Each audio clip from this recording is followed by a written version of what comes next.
অনেককাল আগে এক জঙ্গলে এক খরগোশ বাস করত।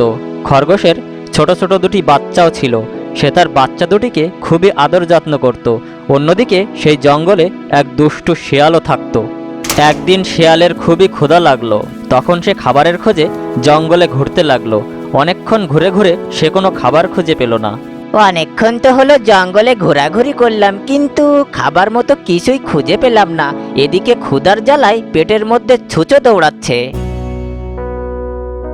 হঠাৎ শেয়াল দেখতে পেল একটা গাছের নিচে দুটি খরগোশের বাচ্চা বসে আছে। বাচ্চা দুটোকে দেখে শেয়াল তো মহা খুশি। আরে বাহ, এখানে দেখছি কচি কচি দুটো খরগোশের বাচ্চা। এদেরকে দেখে আমার ক্ষুধা তো আরো বেড়ে গেল। আমার আর তর্স হইছে না, যাই এ দুটোকে খেয়ে এখনই ক্ষুধা মিটাই। এই বলে শেয়াল সেখানে গিয়ে বাচ্চা দুটিকে খেয়ে পাশে একটা ঝোপের ভিতর বিশ্রাম নিতে লাগলো। কিছুক্ষণ পর খরগোশ সেখানে ফিরে এলো। এসে সে তার বাচ্চাদের সেখানে দেখতে না পেয়ে ঘাবড়ে গেল। আরে আমার বাচ্চা দুটো কোথায় গেল? আমি তো তাদের দুজনকে এখানেই রেখে গিয়েছিলাম। ঝোপের আড়াল থেকে শেয়াল খরগোশের সব কথা শুনছে। তারপর শেয়াল মনে মনে বলল, আরে নির্বোধ খরগোশ, তুই তোর বাচ্চা দুটি আর খুঁজে পাবি না, কারণ তারা তো আমার পেটে চলে গেছে আর এতক্ষণ হয়তো হজমও হয়ে গেছে। এবার তোর পালা, এবার আমি তোকে খাবো। কিন্তু তোকে ধরতে গেলে তুই তো পালিয়ে যাবি, তাই তোকে বাগে পাওয়ার জন্য একটা বুদ্ধি বের করতে হবে। এরপর শেয়াল ঝোপের বাইরে আসলো। তখন খরগোশ শেয়ালকে দেখতে পেল আর বলল, শিয়াল ভাই, ও শিয়াল ভাই, শুনছো? আমি আমার বাচ্চা দুটি এখানে রেখে খাবার সংগ্রহ করতে গিয়েছিলাম। এখন আর তাদেরকে কোথাও দেখতে পাচ্ছি না। তুমি কি তাদেরকে দেখেছো? হ্যাঁ দেখেছি, কিন্তু তুই কি আমার কথা বিশ্বাস করবি? বলো শিয়াল ভাইয়া, দয়া করে বলো, আমি তোমার কথা বিশ্বাস করব। তাড়াতাড়ি বলো, আমার বাচ্চা দুটি কোথায়? তোর বাচ্চা দুটিকে বনের রাজা সিংহ ধরে নিয়ে গেছেন, আর যাওয়ার সময় আমাকে বলে গিয়েছেন, তুই যদি তোর বাচ্চাদের ফিরে পেতে চাস তাহলে আমার সাথে উনি তোকে তার ওখানে নিয়ে যেতে বলেছেন। তুমি এটা কি শোনালে আমাকে শিয়াল ভাইয়া? আমাদের সিংহরাজ আমার বাচ্চাদের সাথে এটা কিভাবে করতে পারেন? তিনি তো এমন স্বভাবের নয়। আর তিনি কেনই বা আমার বাচ্চাদের উঠিয়ে নিয়ে যাবেন? আমি তো কোনো অপরাধও করিনি। সেটা বাপু আমি বলতে পারবো না। উনি আমাকে যা বলে গিয়েছেন আমি তোকে তাই বললাম। তোর ইচ্ছা হলে যাবি, ইচ্ছা না হলে যাবি না। তবে আমার মনে হয় তুই যদি ওনার ওখানে না যাস তাহলে তুই তোর বাচ্চা দুটি আর কখনোই ফিরে পাবি না। না না শিয়াল ভাই, আমি তোমার সাথেই যাব। শেয়াল তখন খুবই খুশি হলো আর মনে মনে বলল, এই তো আমার বুদ্ধিটা কাজে দিয়েছে। আয় আয়, এবার আমার কাছে আয়। তারপর তোকে ধরে মজা করে চিবিয়ে খাবো, যেভাবে তোর বাচ্চা দুটোকে খেয়েছিলাম। ঠিক তখনই এক হাতি এসে হাজির হলো সেখানে। তখন হাতি খরগোশকে জিজ্ঞেস করলো, কি রে খরগোশ, কি হয়েছে তোর? হাতি ভাই, আমি আমার বাচ্চা দুটিকে খুঁজে পাচ্ছি না। শিয়াল ভাই বলছে ও নাকি দেখেছে আমাদের সিংহরাজা নাকি আমার বাচ্চা দুটিকে ধরে নিয়ে গেছেন, আর আমার বাচ্চা দুটিকে ফিরে পেতে হলে শিয়াল ভাইয়ের সঙ্গে নাকি ওনার কাছে যেতে হবে। বিশ্বাস করো হাতি ভাই, আমি কোনো অপরাধ করিনি। তবে কেন তিনি আমার বাচ্চা দুটিকে ধরে নিয়ে গেলেন? আমাদের সিংহরাজা তো এমন অন্যায় কাজ করতে পারে না। তুই শান্ত হ, আমি ব্যাপারটা দেখছি। তারপর দুষ্ট শিয়াল মনে মনে বলল, শালা মোটো হাতি, তুই আর আসার সময় পেলি না? শিকারটা যখনই ভুলিয়ে ভালিয়ে বাগে আনলাম তখনই যে তুই কোত্থেকে উড়ে এসে জুড়ে বসলি। এবার বোধহয় এর হাতে ধরা পড়ে যাব। ধরা পড়ার আগেই আমাকে এখান থেকে চম্পট দিতে হবে। কি রে শিয়াল, কথাটা কি সত্যি? দেখ, সত্যি কথা বলবি। আমাদের রাজার তো এমন কাজ করার কথা না। হ্যাঁ হ্যাঁ, আমি সত্যি কথাই বলছি, আর মিথ্যা বলার তো কোনো প্রশ্নই আসে না। আমি আর চলি, হঠাৎ আমার একটা কাজের কথা মনে পড়ে গেল। চলি রে খরগোশ, পরে তোর সাথে দেখা করব। এই বলে শিয়াল সেখান থেকে চলে গেল।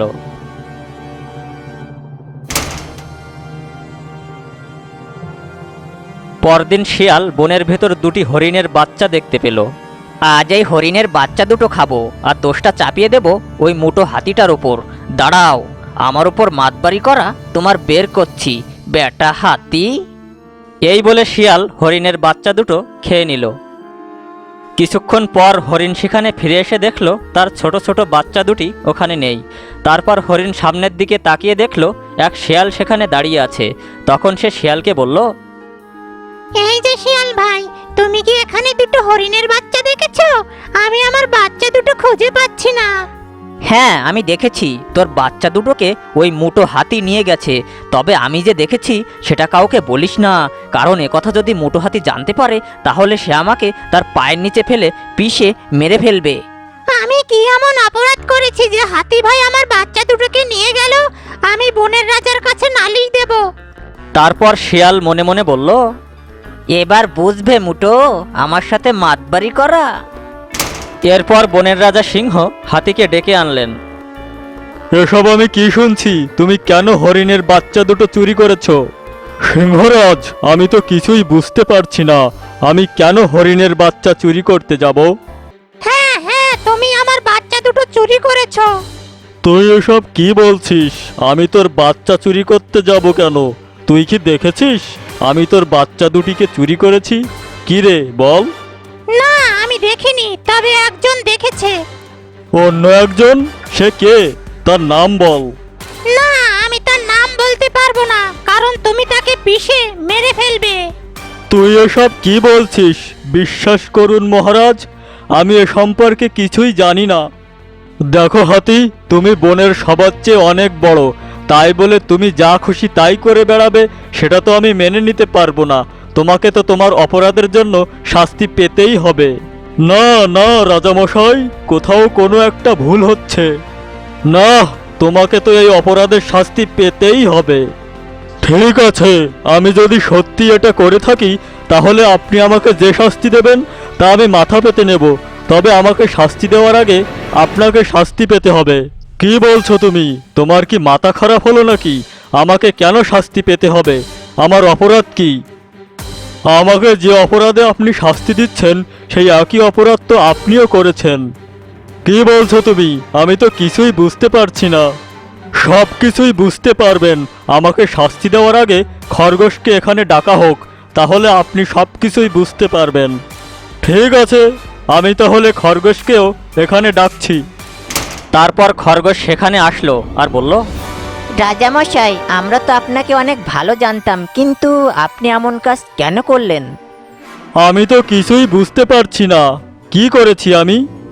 আপনি আমার বাচ্চা দুটিকে কেন ধরে এনেছেন? আমি তো কোনো অপরাধ করিনি। কে বলেছে যে আমি তোর বাচ্চাদের ধরে এনেছি? আমি তো কিছুই বুঝতে পারছি না, এসব কি হচ্ছে? কেন?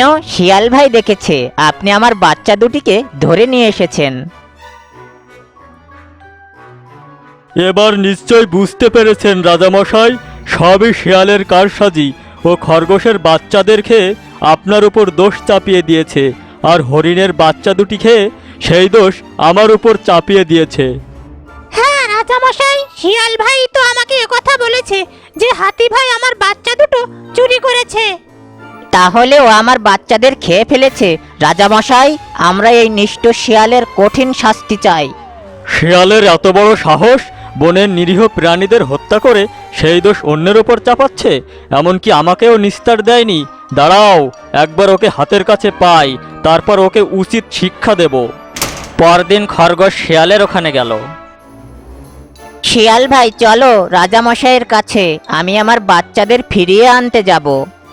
আরে, এ তো দেখছি মেঘনা চাইতে বৃষ্টি। আরে বোকা খরগোশ, আমি তো তোর বাচ্চাদের খেয়ে ফেলেছি, আর সেই দোষ সিংহের উপর চাপিয়ে দিয়েছি, কারণ সেদিন আমি তোকেও খেতে চেয়েছিলাম, কিন্তু ওই মোটো হাতিটার জন্য পারিনি, তাই ওরও একটা ব্যবস্থা করেছি। এতক্ষণে মনে হয় ওই মোটোটা উচিত শিক্ষা পেয়েছে। যাগ্গে সেসব কথা, এখন আমি তোকে মজা করে চিবিয়ে খাবো। সেই সুযোগ আর তুই পাবি না, ধূর্ত শিয়াল। আরে রাজামশাই, আপনি এখানে? শুধু আমিই নই, বাকিরাও এখানে আছে। তোর এত বড় সাহস, তুই বনের নিরীহ প্রাণীদের হত্যা করছিস আর সেই দোষ অন্যের উপর চাপিয়ে দিচ্ছিস, এমনকি আমাকেও ছাড়িসনি। আমি ভুল করে ফেলেছি রাজামশাই, আমাকে মাফ করে দিন। তোর এই ভুলের কোনো ক্ষমা নেই, তোকে তো এই অপরাধের শাস্তি পেতেই হবে। আর এভাবেই ধূর্ত শিয়াল তার অপরাধের কঠিন শাস্তি পেল।